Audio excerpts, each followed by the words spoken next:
මේ තියෙන වක්ටා live GPS tracker එක. මේක මැෂින් එකේ ඔයාගේ බඳ කොටසේ ඕන තැනකට හයි කරගන්න පුළුවන්. අපි මේ ලයිව් GPS එක මැෂින් එකේ සීට් එක යට මෙන්න මේ කොටසට සම්බන්ධ කරගන්නවා මෙන්න මේ ඇතුල් පැත්තෙන්.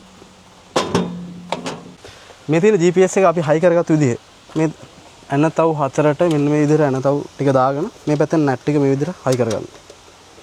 ඔයාලට පේනවනේ මේ ඇතුල් පැත්ත. මේ තියෙන පිට පැත්ත. මේ විදිහට හයි කරගත්තට පස්සේ මේ ලොකු වයර් එක තියෙන්නේ. මෙන්න මේ වයර් එක තමයි ඔයාගේ මැෂින් එකේ පියුස් බෝඩ් එකට හයි කරලා ඉවරලා මේකට පවර් ඉන් කරගන්න. එතකොට මේ වයර් එක තමයි තෙල් සෙන්සර් එකට හයි කරගන්නේ.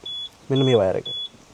මේ මැෂින් එකේ දැන් අතෙන් අපි මේක හයි කරගන්න ඕනේ. දැනට අපි මේක මෙහෙම තියාගන්නවා. දැන් අපි එන්ජින් එක ස්ටාර්ට් කරගන්නවා.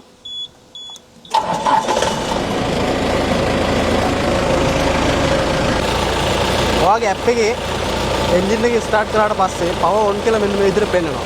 මේ ටැබ් එක ටච් කරපුවාම මෙන්න මේ වෙන ඔයාගේ ඇප් එකේ විස්තර ඔක්කොම බලා ගන්න පුළුවන්. එන්ජින් එක ස්ටාර්ට් කරපු ටයිම් එක. තෙල් ටැංකිය පැත්තට ගිහපුවාම තෙල් ටැංකියේ ඔයා තෙල් පුරවන වෙලාව එතකොට තෙල් කොච්චර ප්‍රමාණයකින් වෙනස් වෙලා තියෙනවද දවසේ කොච්චර ප්‍රමාණයක් තෙල් භාවිත වෙලා තියෙනවද කියලා බලා ගන්න පුළුවන් ඇප් එකෙන්. මෙන්න මේ විදිහට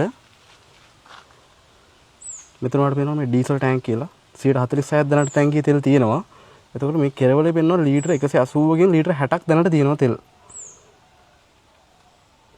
මෙන්න මේ විදිහට තෙල් කොච්චර ප්‍රමාණයක් භාවිත වෙලා තියෙනවද අද දවසේ ඇතුළත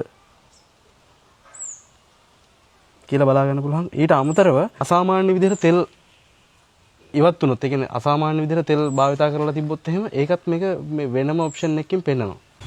දැන් මම ඔයාලට පෙන්වන්න හදන්නේ මැෂින් එකේ එන්ජින් එක පවර් ඔන් අවස්ථාවේදී සහ ඕෆ් අවස්ථාවේදී මැෂින් එක ට්‍රැවල් කරනකොට ඔයාගේ ඇප් එකේ කොහොමද පෙන්වන්නේ කියලා.